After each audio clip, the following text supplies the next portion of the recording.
Hey everyone, I am Miss Hu, your physics teacher. In this video, we're going to go through some tips on how to answer the IGCSE Physics Paper 5 practical. So, these tips are for students who are taking the practical examinations. This of course depends on the examination center you have signed up with. If you are taking the paper 6, alternative to practical, this video is not for you. Please watch my tips on how to answer paper 6, alternative to practical instead. I put the link in the description below.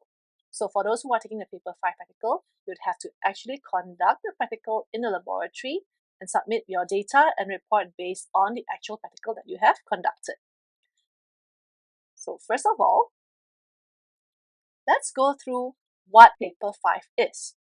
So paper 5 consists of 4 questions in total, giving you a total of 40 marks. You are given 1 hour and 15 minutes to complete this paper, and the grade you get from this paper constitutes 20% of your entire grade. The 4 questions that you have to answer are made up of 3 practical questions, which means in order to get the answers, you actually have to conduct the lab practical. Each question is worth 11 marks, and 1 question usually requires a graph. Not necessarily, but usually. So that's a total of 33 marks. The remaining 7 marks comes from the final question, which is a planning question, where you have to plan an experiment. Now, the tips to answer that question will be discussed in another video. For this video, we would be focusing on the conduction of the actual lab practicals. Each of these 4 questions are usually from a different unit. Now, before we get into the lab practical section, let's understand a little bit more about this paper. This is a technical paper. You will need to conduct the experiments in the first 3 questions to answer this paper. You would also need to record and analyze the data, as well as write a conclusion and all other necessary complementary information, for example, precautions, discussions, and others, depending on what the question asks. The thing you must note is that the way you present your data is important. We'll go through this in more detail in the later part of this video. For now, I'm going to go through some general advice about what you should or shouldn't do. Here is the suggested time management for this paper. Based on a given time of 1 hour and 15 minutes, we always suggest to allocate 15 minutes for the planning question, leaving you with 1 hour to conduct the practical. Because there are 3 practicals, we suggest that you allocate about 20 minutes for each lab practical. That's why for questions 1, 2, and 3, the suggested time allocation is 20 minutes each, leaving you with 15 minutes for the final question. Of course, if you end up spending more or less time on any of the questions, it's fine. This is just a suggested time allocation. The important thing is you manage to answer all 4 questions in the time given. Now, your stationery set. Make sure that in the stationery that you pack, you only have black or blue pens for writing answers. You must also have a pencil because all drawings must be in pencil, such as any drawings for your graphs, diagrams, or lines, including the lines for your table. Also, bring an eraser for your pencil, a short or long ruler, your scientific calculator, a protractor, and clear transparent case for your stationery. You are not allowed to use any of the following. You cannot use any colored pens other than black or blue. So don't try to stand out by using a green pen or an orange pen or a pink pen. It's already written very clearly on the cover of the exam paper. You can only use black or blue.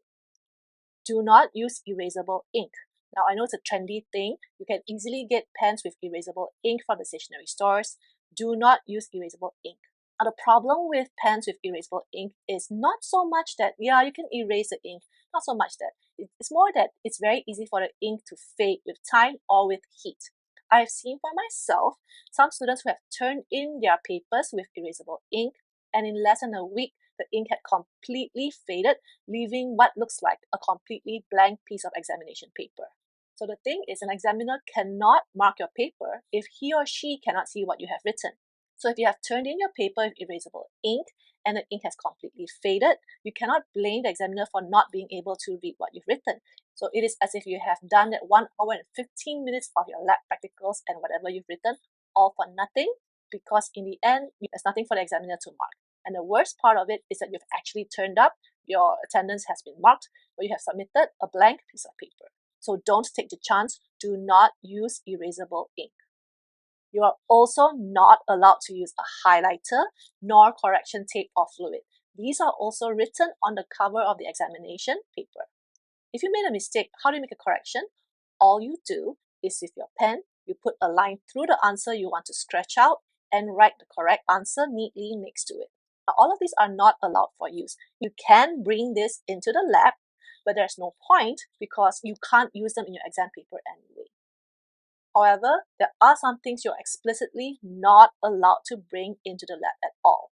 And these include a calculator cover, because some calculator covers or calculator cases have equations written on them, so you're not allowed to bring those in. Do not bring in an opaque stationery case, because there are some students who try to smuggle in crib sheets and they hope the opaque stationery case can hide that fact. A crib sheet is a small piece of paper with information written on them to help students answer questions in their examinations. Anything else besides this list, do not bring in. Some suggestions of do's and don'ts before the exam: make sure you get enough sleep. Be early for the exam, not on time. So I've had students who try to pull all-nighters by staying up and studying throughout the entire night to prepare for the exam. The problem with this is that they get so tired, they end up oversleeping and being late for the examination, or they come on time for the exam and they get so tired they fall asleep during the examination. Yes, I've had students who have done this in the past. So make sure you don't do that silly thing by pulling an all-nighter. Also, my suggestion to be early and not on time is because for most students, they do need some time to compose themselves and mentally prepare themselves for the examination. Because let's be honest, when you go into an examination, you're always going to be very nervous. So at least by being early, you have time to calm yourself down so that you don't go into the lab in a panicked mode. If you arrive on time, sometimes you're still feeling flustered, may not prepare yourself, and you might end up going to the hall without everything that you need. And no, you will not be allowed to leave the lab just because you forgot your pencil, which is outside. So make sure you have everything you need for the exam. That means your complete stationery set as listed on the previous slide, including pens with ink, a sharp HB pencil, long ruler, eraser, and protractor. Also, make sure your scientific calculator has fresh batteries because you don't want your calculator to run out of batteries halfway during the examination. And you must have your ID and exam slip to prove that you are who you are. So make sure you go to the washroom before you queue up to go into the laboratory. The exam is only an hour and 15 minutes. I'm sure you can last an entire hour and 15 minutes without needing to visit the washroom. My suggestion is go to the washroom only if it's an absolute emergency. Make sure you don't bring in the stationery that is not allowed, as I had mentioned in the earlier slide. And also, very importantly, you must not have any devices on you. This includes phones, tablets, laptops, and smartwatches, because students with access to these devices could potentially be cheating by looking up answers. So don't bring these in. At the start of the examination, make sure you follow the instructions of the invigilator. This includes checking that you have the correct examination paper, checking that you have all the apparatus and materials listed for the examination, and writing your name, center number, and candidate number on the exam paper. Only do this when the invigilator gives you the instructions. Do not start doing any of this checking or writing before instructions are given. During the exam, make sure you stay in your designated area. That means that there is a space provided for you on the table to conduct your lab practical. Stay within that area. Do not cross over to the space of another candidate. Do not walk around or look around. If you do that, this could constitute as cheating because it appears as if you're trying to peek at the answers of the other candidates. If you need something from the invigilators or assistance of any sort, raise your hand. The invigilator will come to you. You do not walk to the invigilator. At the end of the examination, put your pens and pencils down when instructed to. Tie your papers up if needed, especially if there are additional pieces of paper you need to use, for example, a ray trace sheet or additional writing paper. Wait for your paper to be collected, and you may only leave the laboratory when instructed. Normally, you'll also be asked to tidy up any of the laboratory setup, for example, throwing away water, tidying up the electrical wires, taking apart the retort stand. So when instructed to do so, please do so before leaving the laboratory. Now, here are some of my recommendations. Just because the examiner says you may begin doesn't mean you should straight away begin your lab practical. My recommendation is, before starting any practical, it is good practice to read the entire question first so that you know what the question is about. That way, you can mentally prepare yourself for what you need to do and allocate the time necessary for each task. A common mistake that many students make is that the moment the invigilator says begin, they straight away open the paper, read the first line, and begin. So while that is not really a problem, the challenge with that is sometimes the students don't realize how long the question is and they end up spending too much time on one part without realizing that there is a second or third part to the question. So for example, the practical has already been set up, but for the second or third part, you need to make changes to the setup and repeat the experiment. So some students, when they don't expect there to be a second and third part, they spend too much time on the first part, leaving virtually no time for them to be able to complete the entire question. So by reading the entire question first, you know, okay, this is what I need to do, and therefore you can allocate the time to do so. Sometimes reading the entire question will help you answer all the questions, because some students may come across a question, when they read instructions, it makes no sense to them at first, but when they read the subsequent parts, suddenly it makes sense of, oh, this is what I need to do. So that's why I suggest that you read the entire question first. Now, the apparatus and setup should have been checked before your exam, so it is safe to assume that everything is working. If something does not seem to be working, check first before requesting for a change. So if any of your meters don't seem to be working, for example, your voltmeter or ammeter, check them individually first to see whether they're really working or not before requesting for a change. Why?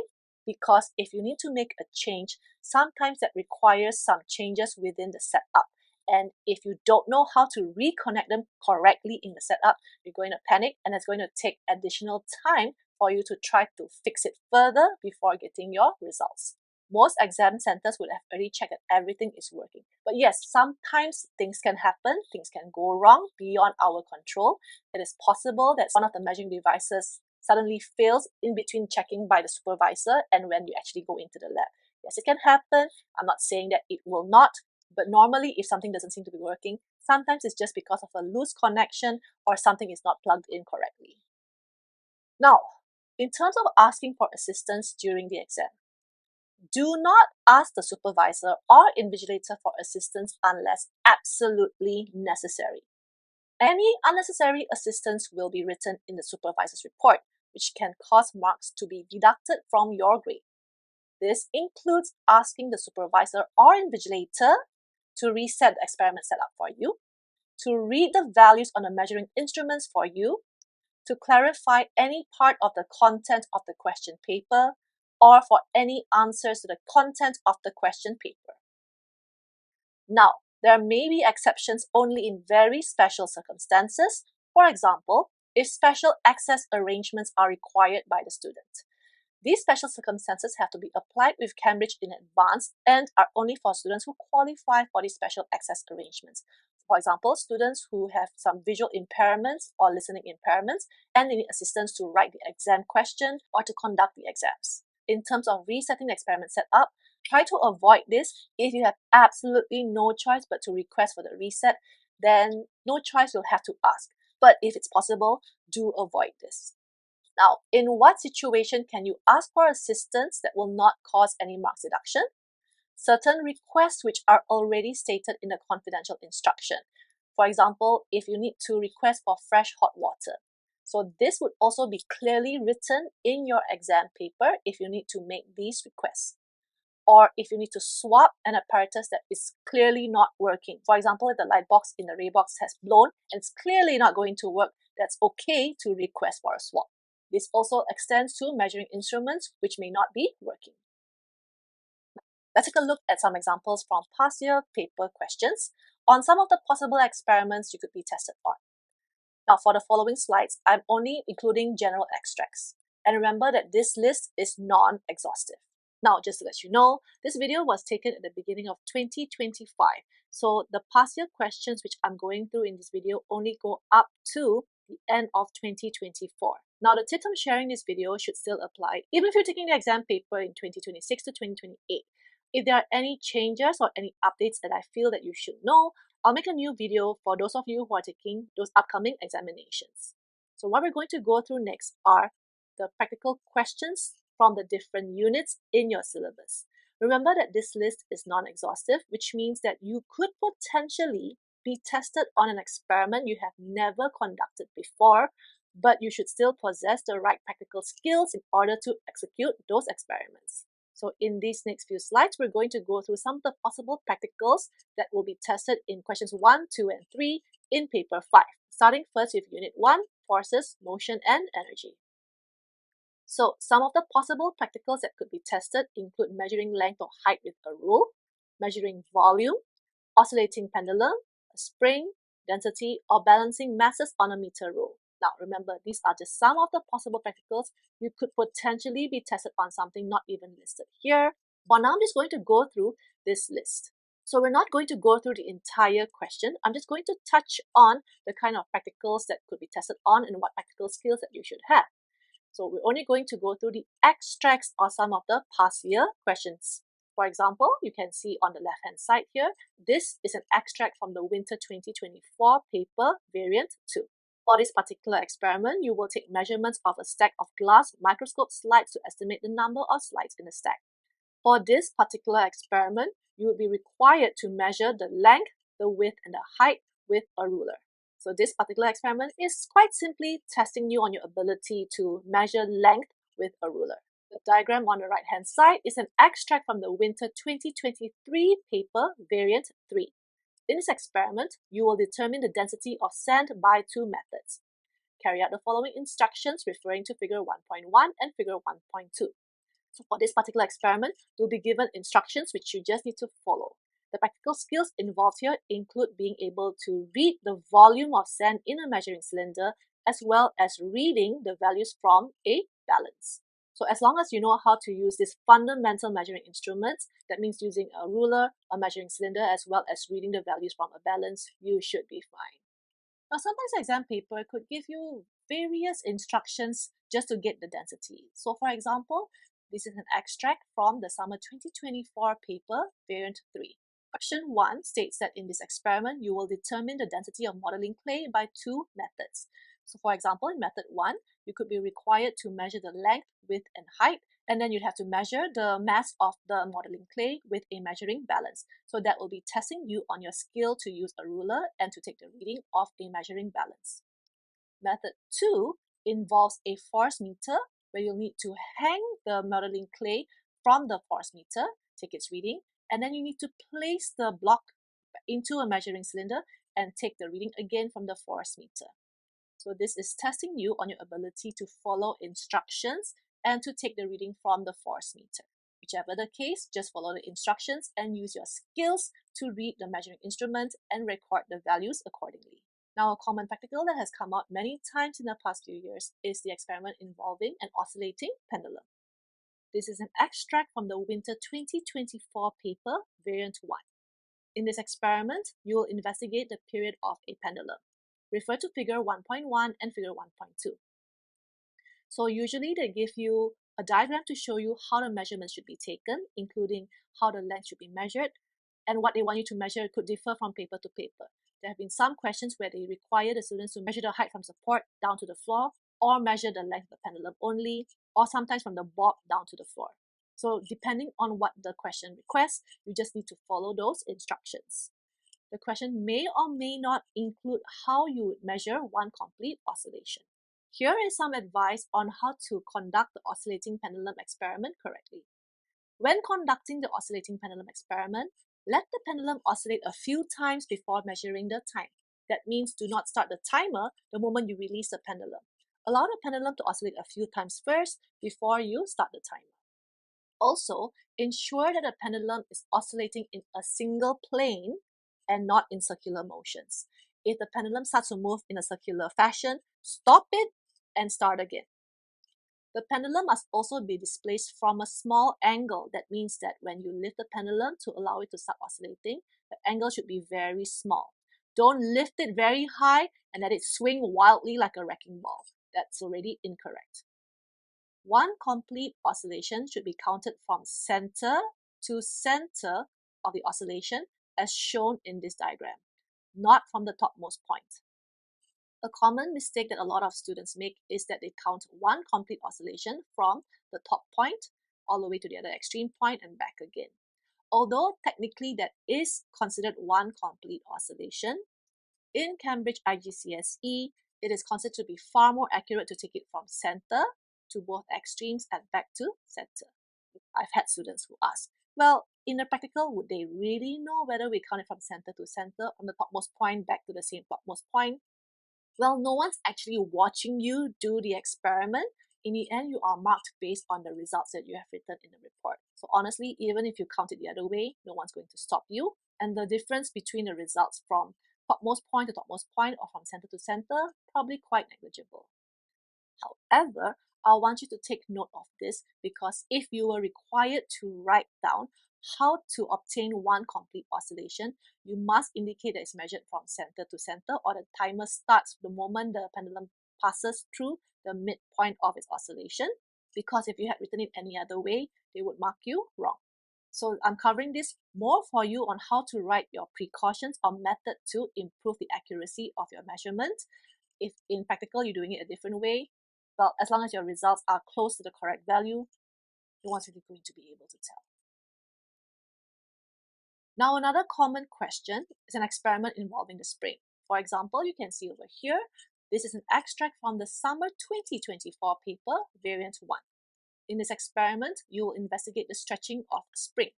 And in figure 1.1, they show you the setup of the spring experiment. Now, the kind of experiment it could ask you to do, again, could vary, so just follow the instructions. So for example, you could be required to hang different weights and just measure the length of the spring, or they could even ask you to hang the weights and allow the spring to oscillate, and you need to time the oscillations of the spring. Whichever the case, just follow the instructions.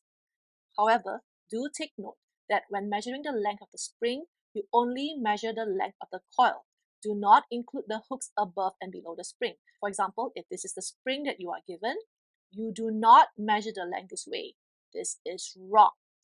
You measure the length only of the coil like this. Now, another common practical that could come out in paper 5 is where you have to balance masses on a meter rule, as you can see from the extracts here. These are extracts from the winter 2023 variant 1 and summer 2023 variant 3. You'll be required to balance a meter rule on a pivot and place the mass on one side of the meter rule. Sometimes you'll be required to place masses on both sides. It so happens in these two questions, you'd have to place a mass only on one side. Now, a common question you could come across is how do you ensure that the center of the mass is at the correct position? Because a mass you could be given could be a solid weight, could be a block of modeling clay, or could be any other opaque piece where they'll be blocking the numbers on the meter rule. So the answer, of course, is a very practical one. So normally they'll tell you to place a mass at a particular number. So for example, you need to place a number exactly at 2 cm, or could be another number 5 cm. So how do you ensure that the center of mass is exactly at where it's supposed to be? Now the answer is a very logical, practical one. If you look at the reading before and after the mass, the average reading of these two readings should be the value where you're supposed to place the mass at. And that's an answer in a mark scheme. So this is a sample answer. Take a scale reading at the left and right hand side of mass and ensure the average is XCM. I've placed XCM here, indicating that you should change the number here to match the number as given in the instructions. So for example, if the mass is supposed to be placed at 2 cm, you write 2 cm over here.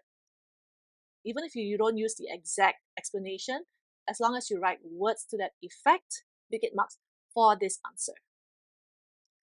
Now, another common question for this kind of experiment is to suggest one practical reason why it is difficult to obtain accurate readings. So for this question, it says for A and B, but generally it is basically asking you why it's difficult to obtain accurate readings from this kind of experiment.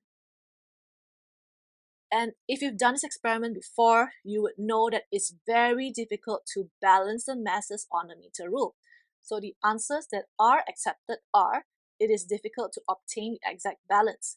It is also difficult to judge the position of the center of load, or the load or the ruler may slide when you're trying to balance the masses.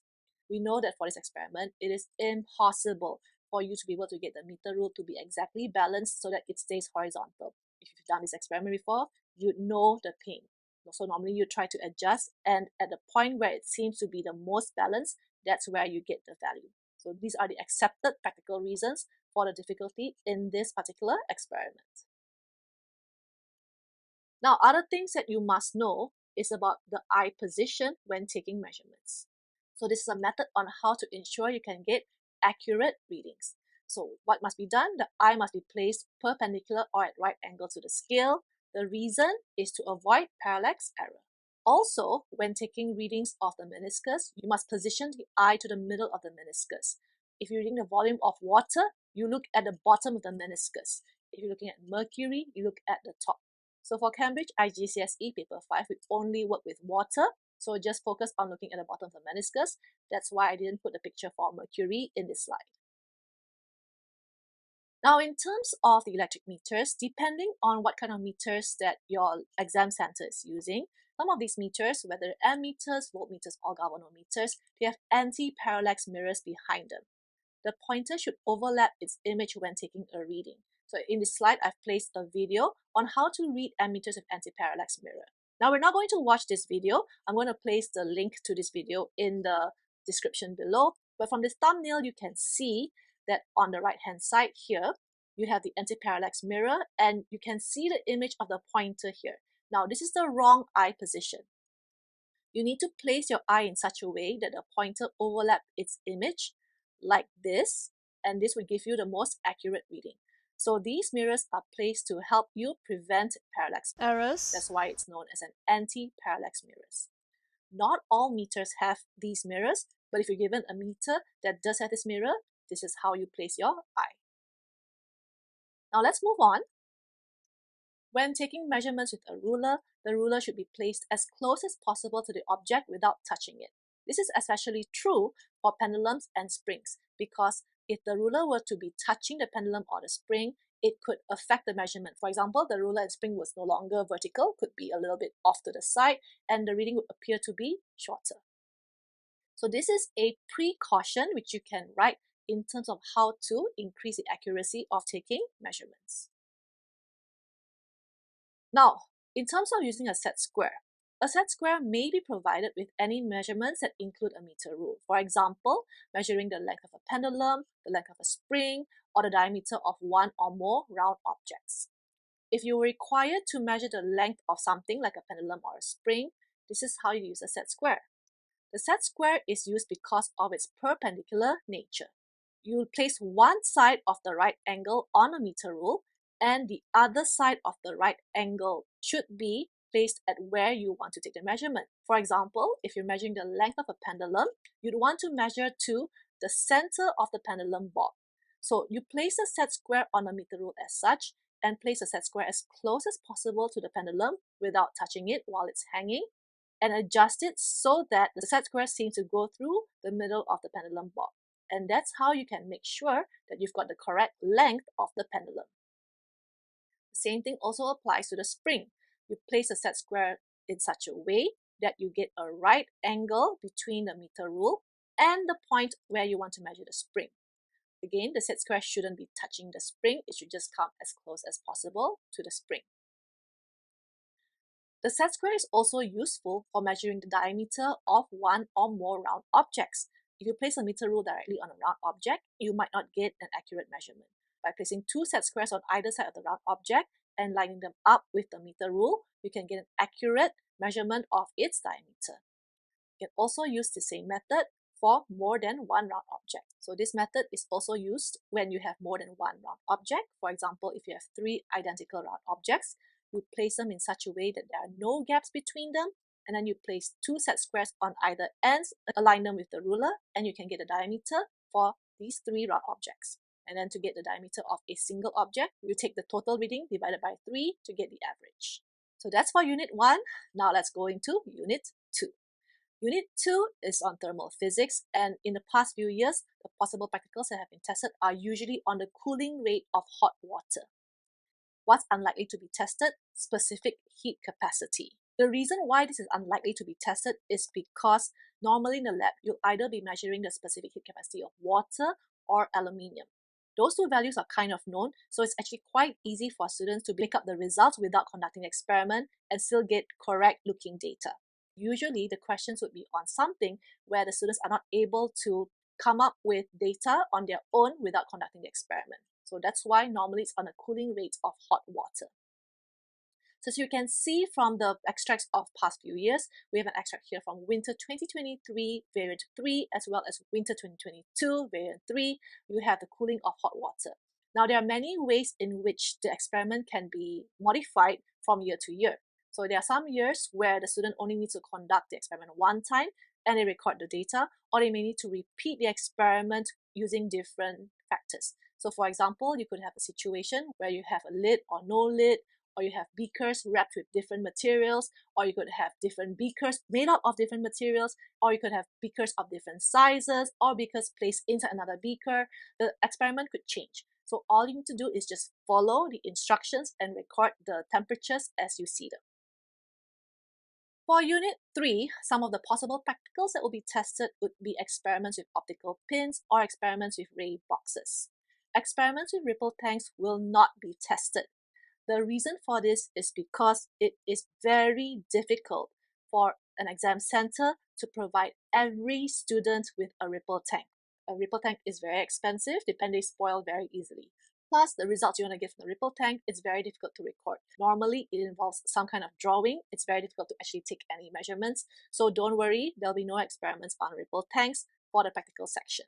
So now let's talk about the experiments with optical pins. So the kind of experiments that could be tested with optical pins could include light reflection. As you can see here, we've got an extract from winter 2022, variant 2, as well as summer 2023, variant 3. So you can see for these two experiments, it involves plane mirrors as well as optical pins. Now the experiment on the left side here is quite easy because you only need to use a single plane mirror. But for the experiment on the right hand side, it involves two plane mirrors.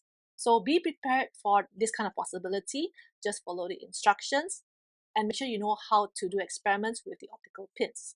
So when you're looking at the pins in the mirror, you have to make sure that you know how to adjust your position to align the images of the pins in one line, and you must know how to place two additional pins in the same line as those images. Don't look at the actual pin, focus on the images formed in the plane mirror. I have a video that shows how to do this experiment with light reflection optical pins. If you don't know how to do this, check out that video. I'll place the link in the description below.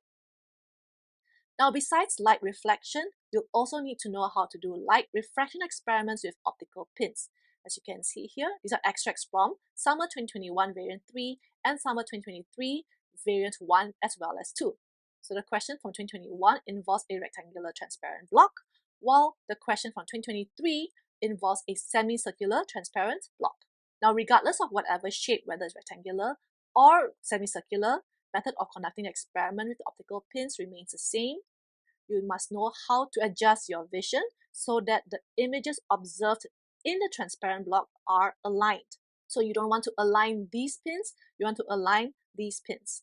So make sure you know how to conduct this experiment. If you can't remember how to conduct the experiment, I have a video that demonstrates how to conduct this experiment. I'll put the link in the description below as well. Now, regardless of whether it's reflection, refraction, or any other kind of optical pin experiment, these are the precautions that you must apply practically. So when do you write these precautions? If the question asks you on what are the precautions that you can do for this particular experiment, you can write any one of these. You view the bases of the pins because, as you know, sometimes the pins might not be completely vertical. They might be leaning a little bit. So to make sure that you're viewing this in the most accurate way, by viewing the bases would be far more accurate than viewing the top. You must also place the pins as far apart as possible, more than 5 centimeters apart. You should also ensure that the pins are vertical or at right angles to the ray trace sheet. You must draw thin lines, no thick lines, because thick lines might end up being in the wrong position. Use a sharp pencil, that's how you get a thin line, and use thin pins. So you can use any one of these when it comes to precautions or improving the accuracy of optical pin experiments. But when you are conducting the experiment, make sure that you apply all of these precautions in your actual practical.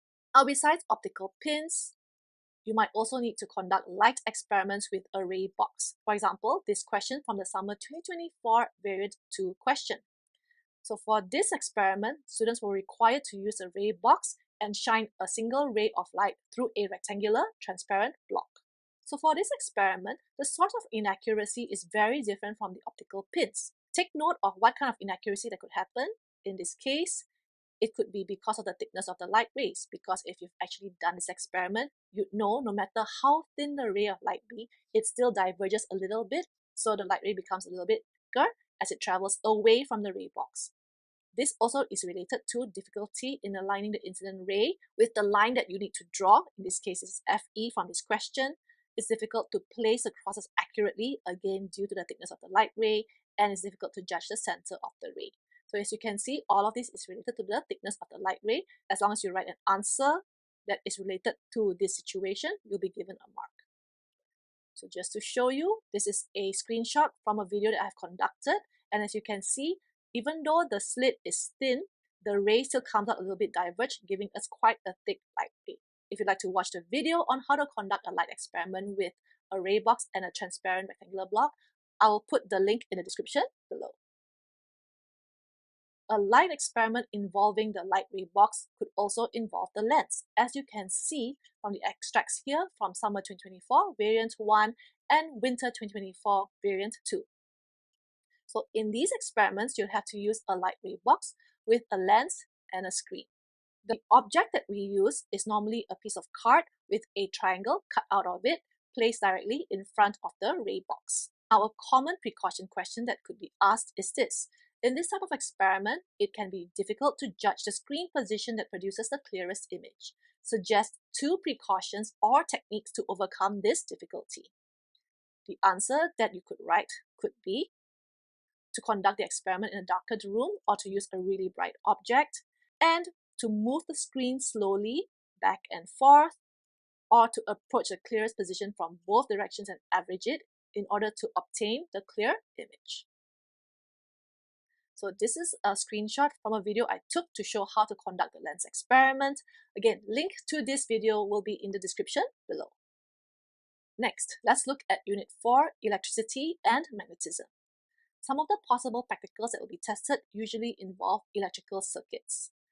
Magnetism and electromagnetism will not be tested, mainly because the experiments involving magnetism and electromagnetism are quite hard to obtain clear, repeatable results. It's not that impossible, but it's very difficult, especially when you're talking about hundreds of schools all over the world. Even in terms of normal practicals, it's quite hard to get results with electromagnets. And usually it's because in order to be able to get a good electromagnet, you actually need a few hundred loops on the coil. So very difficult. So that's why Cambridge prefers to stick to electrical circuits, because these results are clear, repeatable, and easy to verify. So a common example of an experiment that could be tested would be to adjust the length of a resistant wire and to determine its resistance. So as you can see here, from winter 2023 variant 1, summer 2024 variant 1, and winter 2024 variant 3, all of these use resistance wires and require an adjustment of length of the resistance wire. And from this, you are normally required to measure the potential difference from the voltmeter and then to calculate the resistance. You could also be required to set up parallel circuits. As you can see from the winter 2023 variant 3 extract here, it involves resistors connected in parallel. Candidates were required to take the ammeter reading by placing the ammeter at various positions within the parallel circuit. Sometimes the electrical circuits could involve semiconductor components. For example, summer 2024 variant 2 included the use of a diode, while winter 2024 variant 2 involved the use of a light-emitting diode. Now, let's go through some common issues that candidates normally face when conducting electrical experiments. How to take ammeter and voltmeter readings. Now, the kind of ammeter and voltmeter that you'll be provided with, of course, depends on your exam center. Some exam centers provide digital ammeters and voltmeters. So in that case, very easy, just write down the readings that you see from those meters. Some centers use ammeters and voltmeters with 3 knobs. If you're using the ammeter and voltmeter with only 2 knobs, of course, much easier. But if you have 3 knobs, do be careful about how you're taking the readings. As you can see, whether it's an ammeter or voltmeter, 1 knob will be black and 2 knobs will be red. The black knob is normally labeled as negative, while the red knobs have 2 different values. Let's start with this voltmeter. As you can see, 1 knob is labeled 1V, while the other knob is labeled 5V. This refers to which scale you should be reading on the voltmeter. The number on the knob here refers to the maximum number on the scale. So one connecting lead will be connected to the black negative knob, while one more connecting lead will either be to the 1 volt or 5 volt knob. So if the connecting lead is connected to 1 volt, you take the reading at the bottom between 0 and 1. If the connecting lead is connected to 5 volts, then you take the reading from the top, which is between 0 and 5 volts. The same thing applies for the ammeter. One connecting lead will be connected to the black negative knob, while one more will be connected to either the 1A or 5A knob. That means 1 ampere or 5 ampere. If the connecting lead is connected to the 1 ampere knob, you take the reading between 0 and 1 ampere, which is at the bottom. If the connecting lead is connected to the 5 ampere knob, you take the reading from the top. That's between the 0 and 5 ampere scale. So whenever you want to take the readings, check which knob the connecting lead is connected to. Go through a couple of quick examples. So how to take the ammeter reading?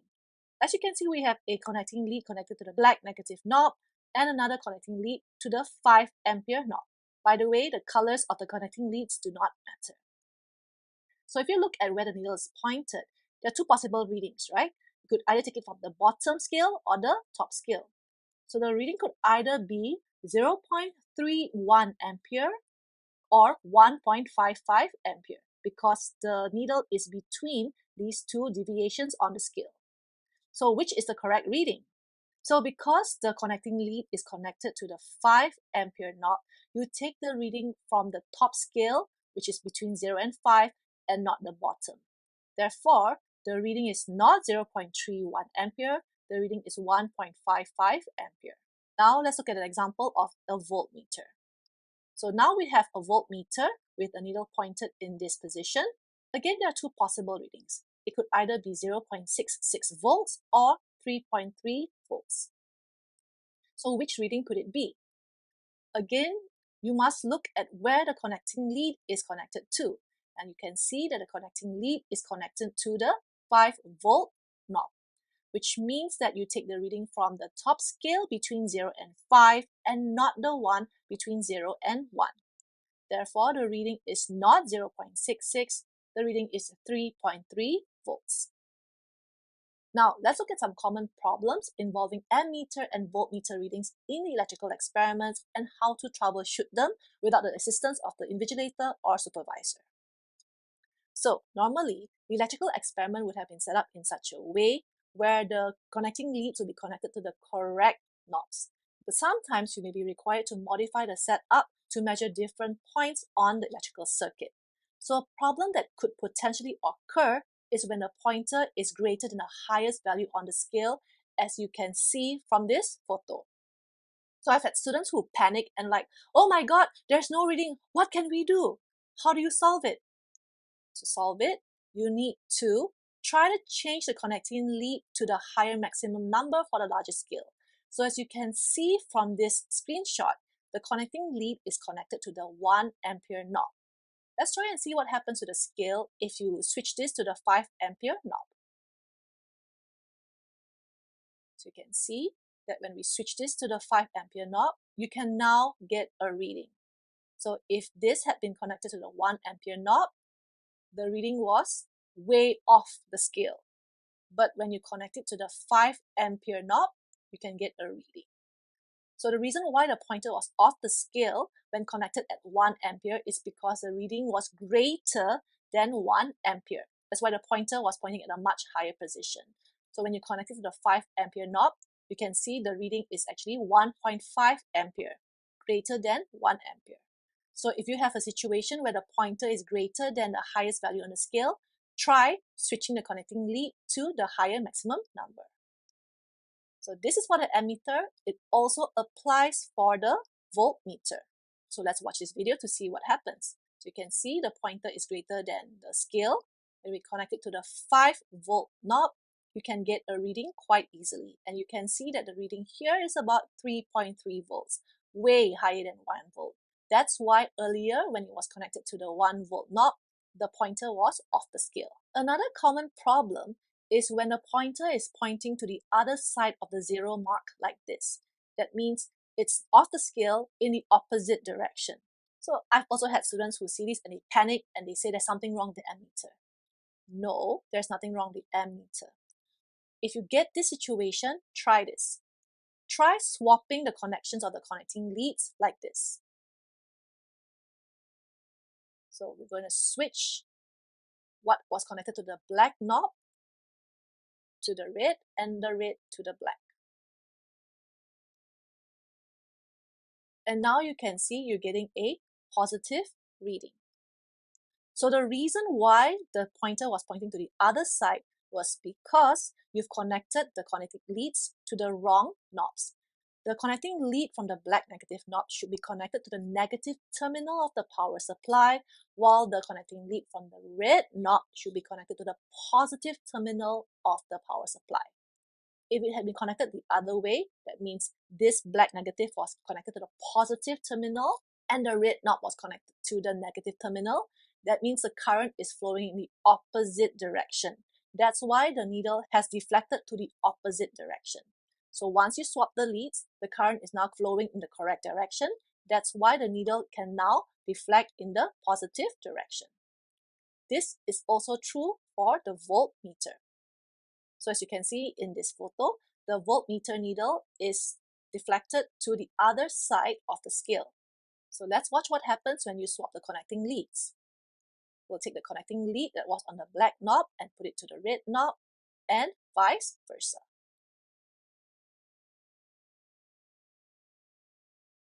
You can see now that the needle is able to deflect in the correct direction. By the way, if you are unable to swap the connecting leads on the knobs for any reason, for example, if it had been screwed in such a way that you cannot remove the connecting leads, then you can swap the connections on the components instead. For example, if the leads connected this way to the components, if you can't swap the leads on the voltmeter or ammeter, then you go to the component and swap the leads on the component instead. Now, some additional things you need to know, especially when it comes to resistance values, because you may be required to calculate the resistance of components within the electrical experiment.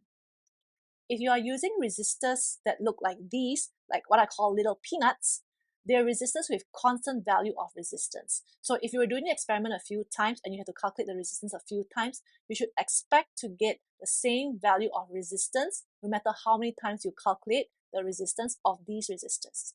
However, not all components have a constant value. For example, if you are using diodes, LEDs, thermistors, or light-dependent resistors. These are actually semiconductors and they do not have fixed resistance. Their resistance values change depending on the conditions.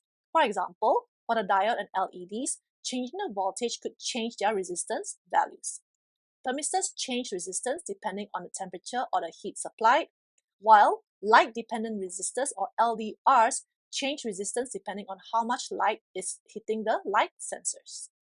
Now, if you do not know how to set up a series or parallel circuits, I actually do have a video that explains this in great detail.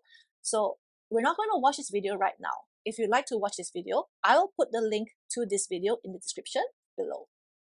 Now, for units 5 and 6, there will be no practical questions for obvious reasons.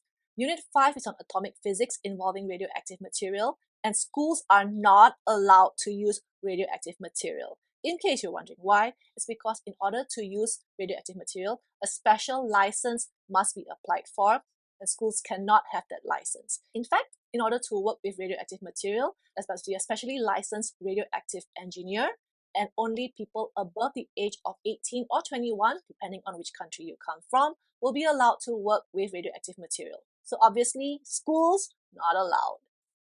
Also, there will be no practical from Unit 6 Space Physics because what practical is there to conduct? Are you going to be measuring the distance or speed of a moving galaxy? No way, right? So generally, as a rule of thumb, what kind of practicals could be tested? There are practicals which involve apparatus which can be purchased in bulk so that every student has their own set. So for example, pendulums, springs, optical pins, electrical resistors. That's why not all experiments can be tested. So for example, there will be no experiments involving the ripple tank. Results that are obtained are usually measurable, that means not drawing results. Again, that's why ripple tanks will not be tested. Also, the experiments must have results that are repeatable and can be verified, because the experiments that are conducted in paper 5 have to be identical across all schools within that zone doing that particular variant. So obviously the experiment must have results that must be similar if not identical, and the examiner must be able to verify them easily. Now let's get to a very important part. How do we determine that our data is correct? And is your data within range or not? So this is a common question that my students ask because obviously we don't know what the answers in a mark scheme state. And you're not allowed to check your results against another candidates. How do we know whether our data is correct or not? So these are some tips on how to check your data value. We cannot, of course, 100% confirm that your results are necessarily correct, but at least you can have an idea to check that your data could be accepted by the examiner. So let's go through some of the possible answers in terms of data. Now, depending on the experiment, some data values have fixed ranges. For example, the pendulum experiment. For oscillating pendulum, you must know that the period of oscillation of a pendulum depends on its length only. Well, also depends on its gravitational acceleration, but you're on planet Earth, so just consider it as length only. That means that it doesn't matter what the mass or volume of the pendulum bob is. In fact, it doesn't even matter what object you use for the pendulum. It is the length that determines the period of oscillation. So even if you were conducting the experiment for the oscillation of a pendulum with your pencil or eraser as the bob instead of the metal pendulum bob, you will still get a similar value for the period of oscillation. That's why when it comes to the period of oscillation, there is a fixed range of the period of oscillation depending on the length of the pendulum. Now don't worry about this so much. As long as you have conducted the experiment correctly, you should be able to get the number in range. The important thing is to make sure any additional calculations you make are correct. So calculate the period correctly, meaning take the value of the time divided by the number of complete oscillations, and then for t squared, take that period and square that value to the correct number of significant figures. Other values are quite easy to determine. For example, if you're doing a light reflection or total internal reflection experiment. If it involves reflection or total internal reflection, then obviously the angle of reflection must be equal to the angle of incidence. That's why in those kind of experiments, there is a fixed value. Normally, for light experiments, they allow an error of up to 2 degrees from the actual value. Now, some values may not have fixed ranges but have expected trends. For example, the cooling rate of hot water. Obviously, when it comes to using hot water, everyone could be starting off with different temperature values. Even within the same exam center, not everyone's going to start with the exact same value of the temperature of hot water because it depends on when you take the temperature. But there is an expected trend. The number needs to be decreasing. So if you are required to measure the room temperature, obviously the room temperature can also differ from exam center to exam center. So as long as the room temperature is realistic, it will be accepted. So obviously the temperature would be different because everyone starts off with a different temperature, but you should be expecting a decrease in temperature as time passes. That's why in the mark scheme here, there's no fixed range. It just mentions temperatures decreasing as time passes. This is actually quite straightforward. If you were doing an experiment that was comparing two different situations of cooling of hot water, of course, there's also an expected comparison between the two. For example, in this question, the candidates had to compare the rate of cooling of water of a beaker covered by thin black card and another beaker covered by metal foil. If you can remember what you've learned about thermal radiation, you should expect that the beaker covered with a thin black card would have a quicker drop in temperature because black is a better radiator compared to silver. So as you can see from the answer here, they didn't give a range of numbers, but it is expected that the temperature theta for beaker B to be decreasing less quickly than beaker A. So even though there's no range of data here, but there's an expected trend. If you can remember the theory that you've learned in physics, then you can verify your data using that theoretical knowledge to check that your data is following the expected trend. Now, data ranges can also apply to electrical experiments, as you can see from this question. Now, this is quite a complicated, challenging question, but it's actually not that complicated if you know what you're doing. So for this particular electrical experiment taken from summer 2023 variant 3, the candidates first had to measure the potential difference across resistor U, and then they had to connect a second resistor in parallel to the original 3 ohm resistor between PQ, and then a third resistor in parallel within the same PQ region. So when the students made the changes to PQ, but they measure the potential difference across U only. So in order to check that your data is correct, you should use what you know about electrical experiments.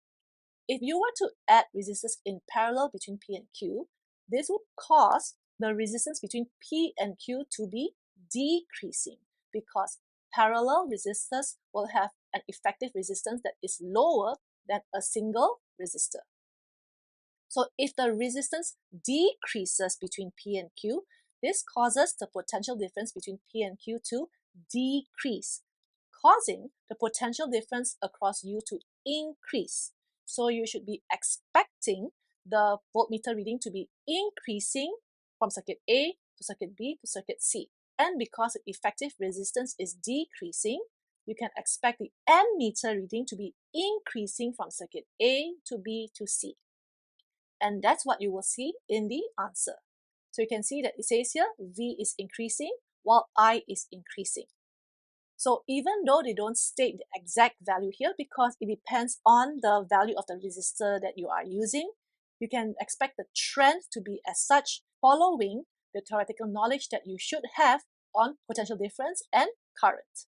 So even though you may not know whether your data is correct, but as long as your data is following the trend, you should be marked correct. Here's another example of an electrical experiment. In this case, this is from winter 2023 variant 3. So we have a circuit set up like this, and the candidates had to record the voltmeter and ammeter reading.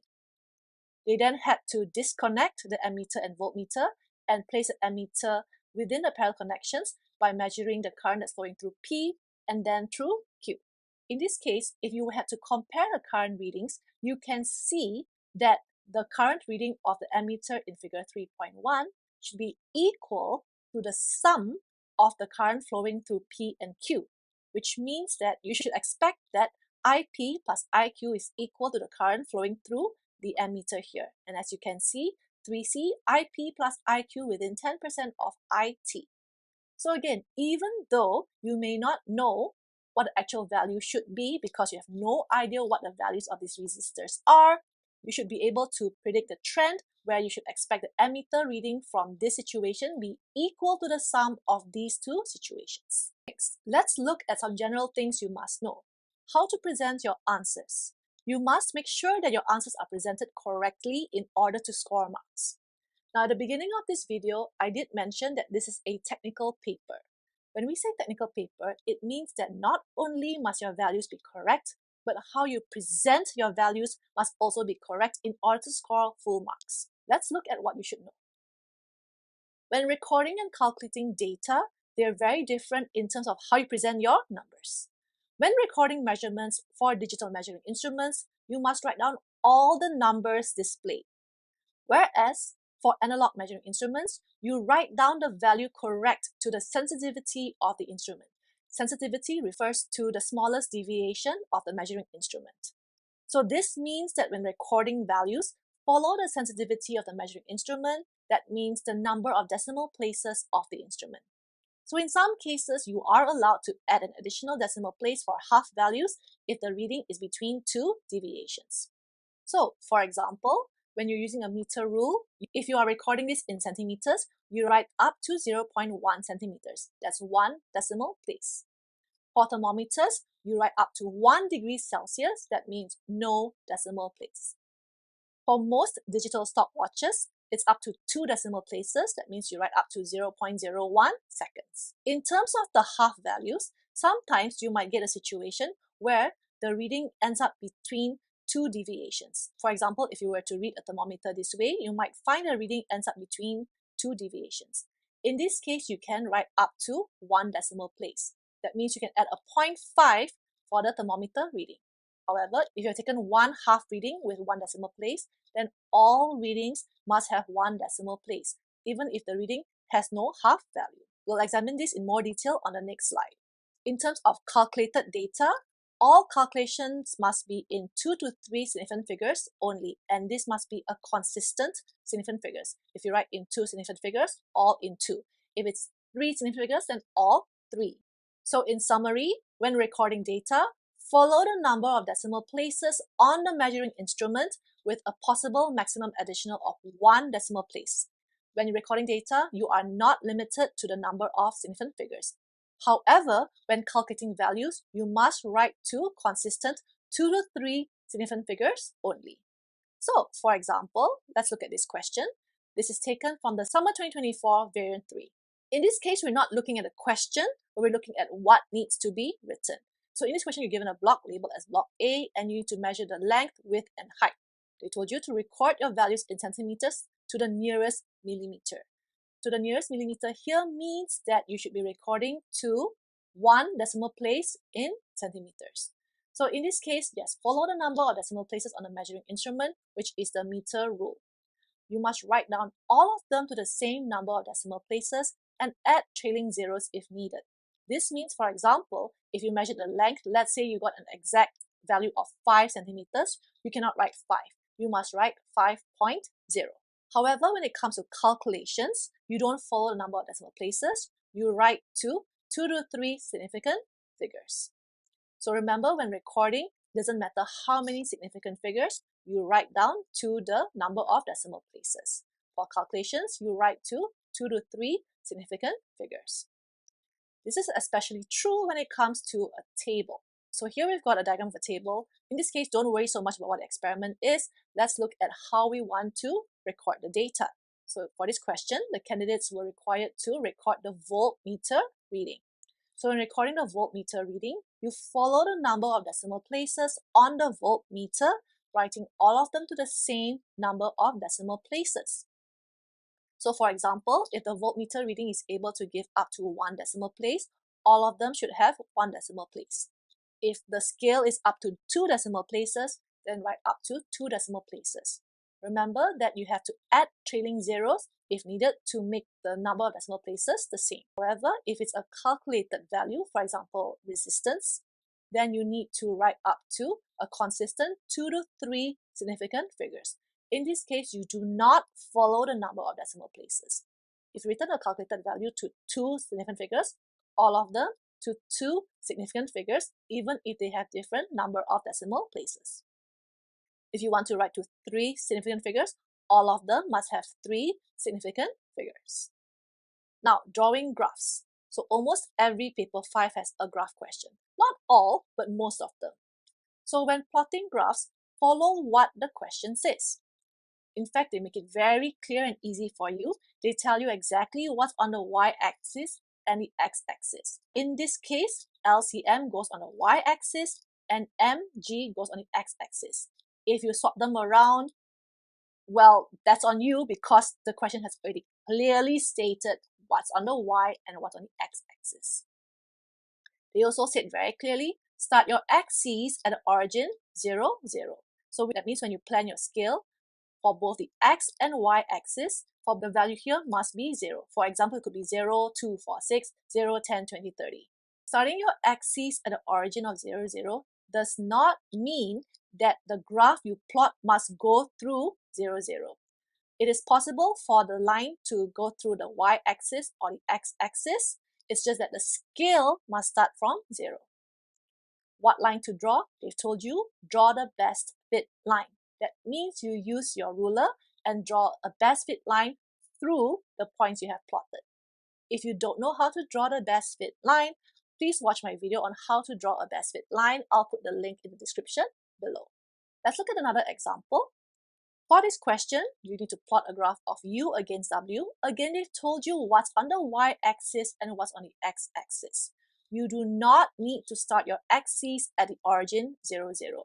That means that you don't have to start from a value of 0. You can start from another number. So for example, you could go 10, 20, 30, 40, or you could go 200, 300, 400. Now, one thing you must note, because a lot of students get confused between math and physics, whenever they see, oh, we don't have to start from 0, 0, they tend to go 0, and then they have this little heartbeat thing, and then they go into the number, let's say 100. Now, do not do this heartbeat thing. This is not accepted for physics. What you should do instead is just start the number directly from that corner. So for example, you start directly here, this is 100, you write 100, and then let's say 200, and so on and so forth. You don't have to draw any heartbeat on the scale. The reason for this is because we want to draw a best fit line so that it's easy for us to obtain the gradient value or to interpolate the data. So when plotting graphs, make sure that you have all of these, because these are the 4 points given to all graphs that are drawn. You must make sure that your axes are correctly labeled and right way around. So when we say labeled, it means you must write both the symbol and the unit. So for example, if I were to backtrack, u/cm, write down u/cm. So you should have u/cm. And on the x-axis, w. If there's no unit, you don't need a unit. If you look at the previous question, then this would be L/cm, while this would be m/gram. Make sure you have both the symbol as well as the unit. Now, not only that, make sure you draw the axes clearly. I've got some students who are so lazy, they don't label the numbers on the scale and draw the line straight away. You must draw the axis lines because you need to show the examiner where your axis lines are. That means you must draw the arrow as well as the axis lines, like so. And remember that you must draw with pencil. Suitable scales here, of course, refers to the scale of both the y and x axis. The scale number should always be in multiples of 1, 2, or 5. So what I mean by this is the scale could be 0, 1, 2, 3, 4, 5. It could also be 0, 2, 4, 6, 8, 10, or it could be 0, 5, 10, 15, 20. Now, variations of these scales are also accepted. For example, if you go by 4, 0, 4, 8, 12, because these are multiples of 2. 10s are also accepted because they're multiples of 2 and 5, 0, 10, 20, 30, 40. Do not use odd numbers, which makes it very difficult to determine the scale. For example, multiples of 3 or multiples of 7, 0, 3, 6, 9 or 0, 7, 14. So some students have argued, can't we use multiples of 15 because 15 is a multiple of 5? No, because 15 is also a multiple of 3. Here's the logic behind determining the scale that you use. The idea behind the scale is that it makes it easy for us to determine the values in between. That means to interpolate the data. Let's say you want to determine the position of the value of 1.3. It's quite easy because between 0 and 2, you just need to take 2 divided by 10 squares. Each square is 0.2. So to determine where 1.3 is, it is in between the 6th and 7th deviation. So if you had a number like between 0 and 4, it's actually also quite easy to determine because between 0 and 4, each square would be 0.4. So 1.3 would be a little more than the 3rd deviation. But if you pick a number like 3, if you want to find the position of 1.3, it becomes rather awkward because it's difficult to divide even these small squares into smaller deviations. So while not impossible, it's awkward. So you'd be like, okay, 3.61. 0.1.2 maybe is roughly here, but it's awkward to find. Possible, but difficult. And if you chose a scale like 7, it's even more difficult because it's harder to divide that smaller square into smaller deviations. So that's the logic behind choosing the scale. So that's why we don't pick 3, we don't pick 7. Remember that suitable scales, we usually use multiples of 1, 2, 5. I think I'll just add 10 here just to make this more complete. Now, in addition to choosing the correct scale, you also need to make sure that the range of scale that you have selected makes the graph large enough. So the rule of thumb is that the minimum and maximum number should cover more than 50% of that axis. What do I mean by this? So depending on the values that you've obtained. For example, if on the x-axis, the values you have range between 50 to 70, that means that 50 to 70 should cover more than half of the x-axis. So if you were to do something like this, let's say you've got 50, 60, 70, 80, 90, and 100, this would already be incorrect because as you can see, 50 to 70 only covers 40% of the x-axis. So instead, you need to spread this out. So for example, 50, 55, 60, 65, 70, 75. So even though 70 may not reach all the way to the end of the x-axis, but you can see between 50 and 70, it now has covered 80% of the x-axis. And you need to make this true also for the y-axis. Why? Because normally the rule of thumb is that the graph you draw should cover more than 50% of the space of the graph. The problem with a lot of students is that their idea of 50% is not the same as the idea of 50% of the teachers or examiners. They tend to draw much smaller graphs than 50%. So by forcing the range to cover more than 50%, that way they can make the graph to be bigger than 50%. A rule of thumb I always tell the students is try to draw the graph to cover at least 75% of the graph size, because that way it'll be more than 50%. 75% is not a requirement, but it is a size that you can aim for because that will guarantee you it'll be more than 50%. In fact, I always tell the students, go big or go home.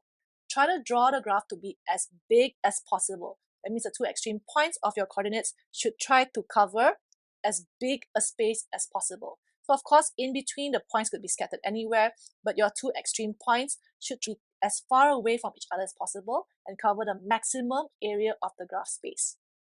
Because the bigger the graph, the more accurate it will be, and there's a higher chance of you making sure you are able to fulfill the scale requirement. Other marks are given for correct plots. That means you've plotted the points correctly based on your data collected. And the last point is given for the best fit line. That means you've made a good judgment in terms of drawing the best fit line.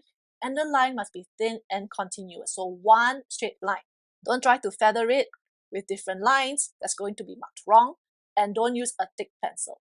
If you're drawing a curve, then make sure the curve is continuous without any kinks. So not, whoops, this would already be marked wrong. So one continuous line, whether you're drawing a straight line or a curve.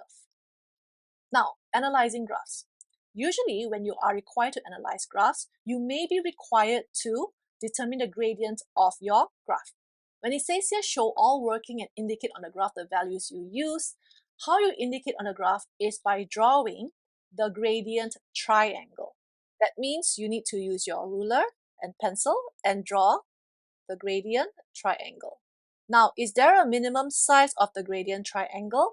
Yes, it says to use at least half of the distance between extreme plots. My recommendation, again, go big or go home. Try to draw the largest possible gradient triangle. Why? Because, like I said earlier, the student's idea of 50% is not always the same as the idea of 50% of the teachers or the examiners. So to be on the safe side, if you choose a large gradient triangle, you're bound to have the size greater than the minimum required. So that's what we mean when we say indicate on the graph. Some students thought to indicate they just need to mark 2 points here and label the coordinates. That's not what the question wants. You need to draw the gradient triangle. And when you do the calculation, you must show clearly the calculation and use the coordinates of the 2 points you have selected for that gradient triangle. So depending on the formula you use, you could be using y2 minus y1 over x2 minus x1, or you might be using rise over run. Doesn't matter, show your working and show the substitution of the coordinates correctly. Another thing you must note is that the gradient may have units. Some students will argue with me, gradient? There's no units. Well, I don't know what you've been learning for the past year and a half. Physics always has units. So depending on the graph that you have, the gradient unit is determined from what's on the y-axis divided by what's on the x-axis. If, for example, the unit was cm on the y-axis and gram on the x-axis, that means that the unit is cm over gram. So whatever value you've gotten from the gradient, you would put it inside here, and you must write the unit cm per gram. If the units cancel each other out, for example, if it was cm on the y-axis and cm on the x-axis, then in that case, there's no unit. So never assume that there's no unit for the gradient. You must see what you have on the y and x-axis and use those units accordingly. Another type of analysis could include interpolation. For example, in this question, use a graph to determine EA, the extension produced by a load of 2.5 Newton, show clearly on a graph how you obtain the necessary information. So for this kind of question, how you show clearly is just by drawing lines. For example, if this question was an extension in centimeters and load measured in Newton, you look up the value of 2.5 Newton, you draw the line, dotted line with a ruler, of course, and pencil, and whatever value you got here, you write here with units. Now, other analyses which you might be required to do could involve calculations. They may involve formula which you are familiar with or formula you have never seen before. Whichever the case, just use the formula as is. So for example, in this question extract, you are given the formula of F equals UV divided by bracket U plus V. So in this kind of question, you would have had obtained the value of U and V respectively. All you need to do is substitute the values into the equation. Just use your calculator, solve it, and write the value out. In fact, they've given you the hint here, give your answer to 3 significant figures and include the unit. So this is very straightforward. This is another example of a formula using values which you had obtained from measurements. For example, you have measured the length, width, and height as well as the mass.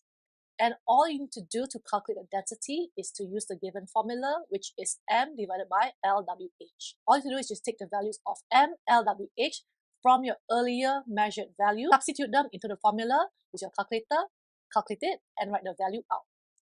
The units can be worked out based on the formula. As you can see, m is gram, which equals on top of the fraction, and underneath the fraction, it's cm 3 times, so it's gram per cm cubed. So for these kind of questions, the good news is that even if you didn't know how to calculate the density, they've given you the formula. So just follow the instructions. So for example, in this question taken from summer 2024 variant 1, you might come across a formula which you're not familiar with. K1 equals 19.7 divided by t squared. You might be wondering, why is it 19.7? Don't worry about where 19.7 came from. You have gotten the value of t or t squared from an earlier question. You just take that value, substitute it into the formula, use your calculator, calculate it, and write the value out. Normally when you get numbers like this, it's because it's derived from another more complex formula. They've simplified it down to this constant value so that you don't have to worry about the conversion. All you need to do is just use the formula and get the value. So here's another example. You would have had to plot the graph here, and from your graph, you had to determine the gradient of the line together with the unit. So this question says an estimated value for the spring constant can be calculated using K2 equals to 1 over G. And in this case, you just need to take the value of G, put it into the equation, and get the value out. So I've had some students who are very confused because the unit for gradient of G was cm per gram, but the unit for K2 was Newton per meters. So they tried to do a conversion by converting gram to Newton and cm to meters, and then only put the value in. Now you don't have to do any of that because the question already says clearly that the estimated value of K2 for the spring constant can be calculated using K2 equals 1 over G, where you're supposed to use the value of G from before. That means whatever value you got over here, you just need to substitute directly into the formula without any conversion. So any conversion that was necessary in the first place had already been taken into consideration, and they've come up with this simple formula where you just need to take 1 divided by G. So just follow what the question tells you, substitute directly as per the instructions of the question, and you'll get the answer straight away. That's why the question is worth 1 mark and not more than that. Now, let's go through some of the precautions that you need to know. So one example of a precaution question could be about how to obtain an accurate result. For example, in this question, state 2 precautions taken when reading the volume of water in a measuring cylinder in order to obtain an accurate result. This precaution is about obtaining an accurate result. So this is about how you're going to take the reading. And as you can see, the answer that they would prefer is one where you write about viewing the scale at right angles. If you can recall, this is to avoid parallax error and to read to the bottom of the meniscus. You might come across a similar precaution question when it comes to taking a reading using a meter rule. In that case, you can use the answer to view scale at a right angle in order to avoid parallax error. Here's another example. In this case, you need to state 1 precaution to take to obtain accurate temperature readings and explain briefly the reason for this precaution. So for this question, again, similarly, it's how to obtain accurate temperature readings, but this time you need to give the explanation. That means the precaution and the reason. So for this question, because it's a temperature reading, there could be several options. For example, to view the thermometer or scale or reading at right angles in order to avoid parallax error. Other precautions would also be acceptable in this case because this is about taking temperature readings. So for example, to stir the water to distribute the heat evenly, the thermometer does not touch the side or base of the beaker, otherwise the temperature could be different from the liquid's temperature, or to wait until the thermometer stops rising at the start so that the maximum temperature of the liquid is recorded. In both cases, if you had written about reading the scale at right angles, you would have gotten the correct answer because this is a precaution about obtaining accurate readings. So in this case, the precaution here is not a safety precaution, but rather precautions about what you could do in order to increase accuracy. Now, there are other kinds of precautions you could come across, and you have to be aware of the wording because not all of them would accept the parallax error as the answer. For example, in this question, suggest one possible source of inaccuracy in a procedure, even if it is carried out carefully. In this other question, suggest one practical reason why other students might not obtain the same results as you, even if they do the experiment carefully. So for these questions, there is no one-size-fits-all answer because they depend on what experiment is being carried out, which is why I'm not going to show you the mark scheme here. You need to look at the individual experiments and figure out what could be the issue. If you look carefully, the way the question is phrased, it is not about any error on the student's side, because they said here, even if it is carried out carefully, even if they do the experiment carefully, which means that what these questions are asking are possible problems in a procedure. So you need to look at the procedures of the experiments and figure out what could potentially be the problem. That means that assuming that even if the student does everything exactly as with the instructions, that means not an error on the student's part, that means that there is something within the procedure that is not within the student's control that can still cause the results to be inaccurate. That means in this case, these are practical problems within the procedure. So it's a problem within the procedure, not the fault of the student. So for example, if the experiment involves the student pouring water into a beaker and then throwing out the water from the beaker, and then they had to measure the empty beaker, it's possible that not all the water was discarded from the beaker. Again, not the student's fault. It is a practical problem that exists within the procedure. So think about actual practical reasons why the procedure could potentially cause inaccuracy. There are also several individual precautions that are unique to each experiment, especially for the optical pins, ray box, and lens experiments. So for now, I'm going to move on to the next general part. Statement and justification questions are very common in paper 5. So an example of this kind of question could be like this. Write a conclusion describing the effect of changing the size of the beaker on the rate of cooling of the hot water. Justify your answer by reference to values from your results. So when you see a question like this, you need to write a statement exactly as what they've asked. So you need to describe how changing the size of the beaker affected the rate of cooling of the hot water. Now, the justification is important. You must reference the values from your results, which means that you cannot just write a general conclusion. You actually need to write down the values from your results within the answers in the space provided over here. So for example, if you're comparing numbers, or if you're doing a simple calculation, or if you are showing any difference between the numbers, write down those numbers, including those calculations, because the question has already said you need to have reference to values from your results. So marks are given if you wrote down the values from your results and show how they're able to help you come up with that conclusion. Another kind of question could be phrased this way. State and explain whether your results in C and E for the focal length f are equal within the limits of experimental accuracy. So this kind of question requires you to compare two different values you have obtained through two different methods and to check whether they're equal to each other within the limits of experimental accuracy. This means that they should be within 10% of each other's value. So in this case, even though it's a 1-mark question, you need to state and explain, which means that you need to state whether it's a yes or no and show by calculation whether they're within 10% of each other, meaning they're within the limits of experimental accuracy. If they're more than 10% of each other, then they are not within the limits of experimental accuracy. Another kind of justification question could be like this. A student states that the average rate of cooling of the water decreases as the temperature of the water approaches room temperature. State whether your graph line supports this suggestion. Explain your answer by reference to the shape of the graph line. So the statement would be to say whether your graph line supports this suggestion or not. The explanation is by reference to the shape of the graph line, which means you must look at your graph line shape. For example, if it's a linear graph or if it's a curved graph, and you need to explain how that shape supports or does not support whatever the statement is in this question. Now, of course, there's a lot more you need to know, most of which is based on practical knowledge you should have gained in the past many years of learning science or physics in class.